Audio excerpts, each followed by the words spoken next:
ને સ્વામીજી, તે સરપંચ આમ ફાળો લેવા નીકળે, ગરબા લઈ નવે નવા સરપંચ થયા હોય. હાલો હાલો, એ આપણા ગરબી મંડળનું આજે માતાજીનું ચોથું નોરતું છે અને આ વર્ષે તમે બધાએ મને પ્રેમ અને ભાવ થઈ મને જે સરપંચ બનાવ્યો છે એના ભાવ સાથે હું તમને કહું છું, આખું ગામ બેઠું છે છતાંય હું કહું છું કે આ 10 દિવસનો નોરતાનો જે કાંઈ ફાળો છે એ હું મારી પાસે એકની પાસે જ રાખીશ, એની પાસે જરી આપું છું. જૂના સરપંચ પાસે અમે ચોપડો માંગવા ગયા હતા તો સરપંચ તો ન બોલ્યા પણ સરપંચના ઘરના એવું બોલ્યા કે ચોપડો બકરી ચાવી ગઈ છે. તો એ અમારા ઉપસરપંચે ચોખ્ખું કીધું કે તમ તાર ભલે બકરી ચોપડો ચાવી ગઈ પણ 4-5 લીંડીઓ અમને આપી દો, એમાં અમે ગોતી લેવું.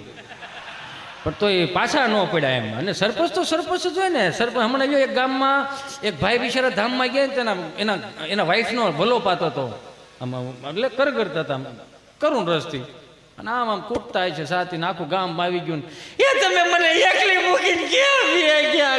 આમાં કરુણ રસ વગાડવા દાલો, શિવરંજની વગાડો, આમાં નવું થતું જ નહીં. હવે મારે ધીમું ધીમું રોવું જોઈએ. તમે મને એકલી મૂકીને કેમ ગયા, આ છોકરાઓનો કોણ અને કેમ મોટા કરવા મારે.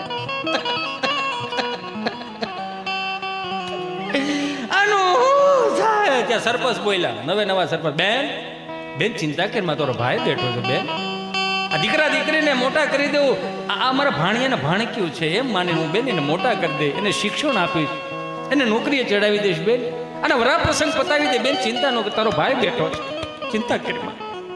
ત્યાંથી એને એ વિષય મૂકીને બીજા વિષય મૂકી. પણ એનો વાંધો નથી ભાઈ, એને મને પ્રોમિસ આપ્યો તો, 2 પ્રોમિસ આપેલા કે આપણે 4 ધામની યાત્રામાં જશું, મલેશિયા જવું, પણ એકી ભેગું નહીં થાય.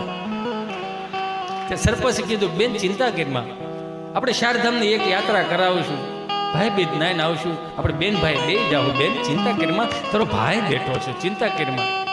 ત્યાં તો એ બેન એ વિષય ઉપર વાત મૂકીને ત્રીજા વિષય ઉપર વાત, પણ એનું વાંધો કાંઈ નથી. આ 40 લાખનું દેણું કરતો ગયો ભાઈ, આ 40 લાખનું દેણું કરતો ગયો, શું કરવું મારે.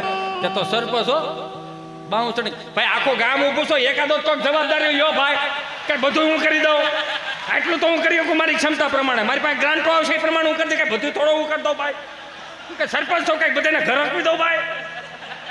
વાળી ઉભા છો, એકાદો તો કોઈક જવાબદારી લ્યો. સરપંચ એટલે સરપંચ એ વારો રાવ ભલું કરે.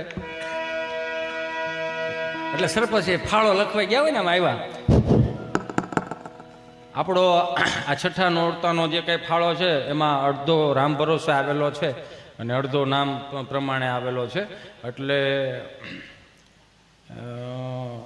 111 રૂપિયા, 111 રૂપિયા રામ ભરોસે આવે છે. બોલો બે માત કી જય. ફડિંગ નારાયણ ભાઈ, 111 રૂપિયા રામ ભરોસે આવે છે. બોલો બે માત કી જય. આવું એક થતું.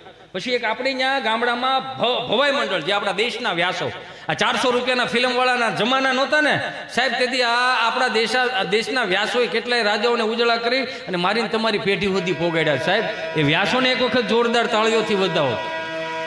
હા તમને કહું, ગામડામાં આવે ભલા મોરી રામા, ભલા મોરી રામા, ભલા મોરી રામા, ભલા મોરી રામા.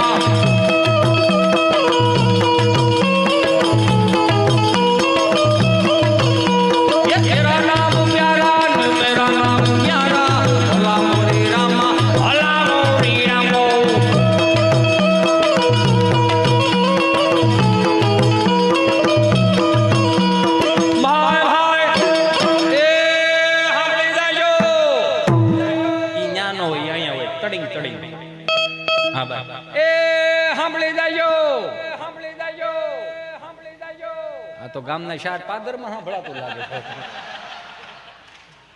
આને ઘડીક મૂકી દઉં, મને એક વાત યાદ આવી. સ્વામી, અમે જ્યારે વાડીએ ઓપનેર હાલતા ને, ઓપનેર એટલે ઠેસર હલર માંડવીના સિંગના, 1000 ફૂટનો શેડ હોય ને, એટલે આમ પવન આમ જતો હોય ને ઓવડી આ બાજુ હોય, એટલે બપોરના 1:30 વાગી ગયો ને ભૂખ બહુ લાગી ગયું, એટલે બા ભાત લઈને આવતી.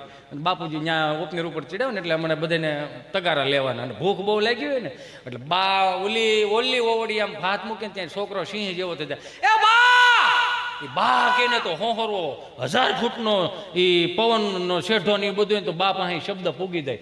બાય પાછા એવા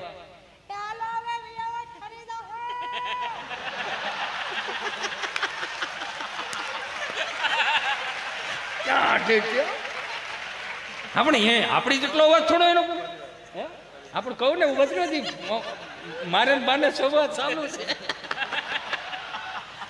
એ બાય બધા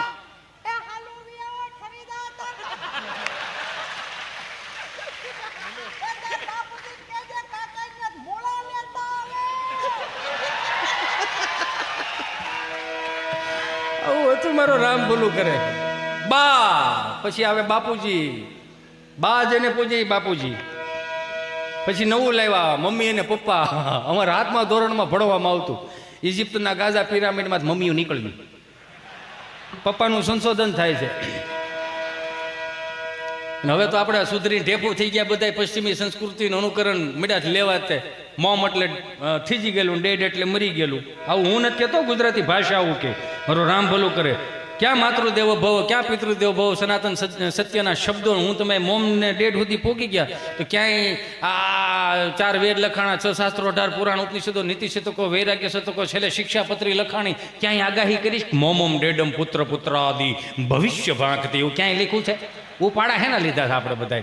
હમણાં કથા સાંભળવા ગયો ત્યાં બોલતા હતા ભગવાન પરમેશાન ભક્તિ વિચારણ પ્રારબ્ધ કર્મ ભોજ માનસમ કથમ ભવતી હે પ્રભુ. આ કથા વાર્તાનો જે કોઈ લાભ લે છે મિત્રો એનો સ્વર્ગમાં વાસ થશે.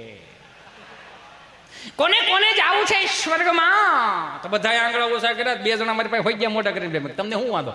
મને કે અમે આ ગામના જમાયું છે ભાઈ, આ બધા અહીંથી જાય એટલે સ્વર્ગ જ છે ભાઈ.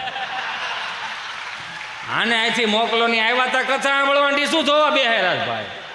આ પવનમાં આવ્યા તે અંગૂઠો ધોઈ પીને પીતા હતા. એ કે વિષ્ણુ આવે વિષ્ણુ. હવે કઈ લતા મરો કે સારો લાગેલા. આ તમારો વ્યવહાર ટૂંકમાં અમે શું કરી ભાઈ? જરીક તો જોવો યાર, કઈ આમ થોડું હોય. હજી ફાળો હાલે છો આપણો. એ સાંભળી જાજો,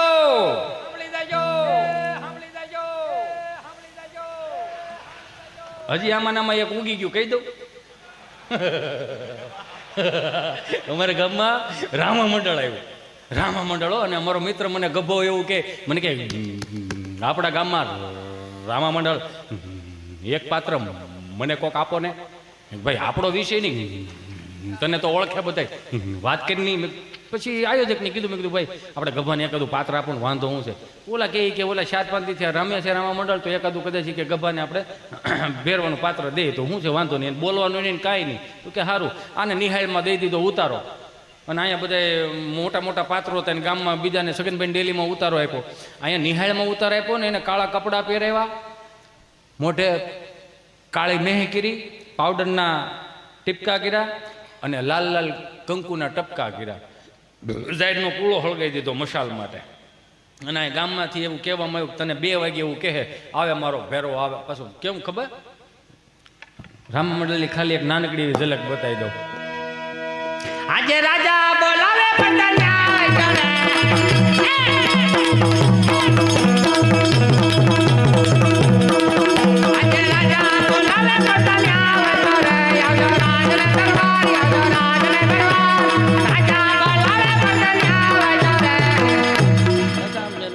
મેસેજ છૂટી ગયો એટલે મેસેજ આવે. અમે સ્પર્ધા નહીં આવે પાછા રાતના 2:30 વાગે. કે લે ચાલુ કર એટલે દાંત છે ના કાઢે, ચાલુ કરવાનું.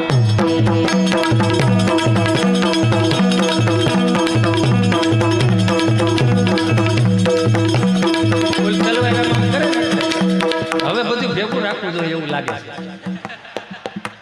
નો સમજાણું એમાં આ તલવારું ને એવું થોડું ઘેરે રાખતા જાવ એમ કહો છો, સમજાય એમાં વંદન. હા, હજી થોડુંક ભેગું રાખવું જોઈએ એમ. આજે રાજા બોલાવે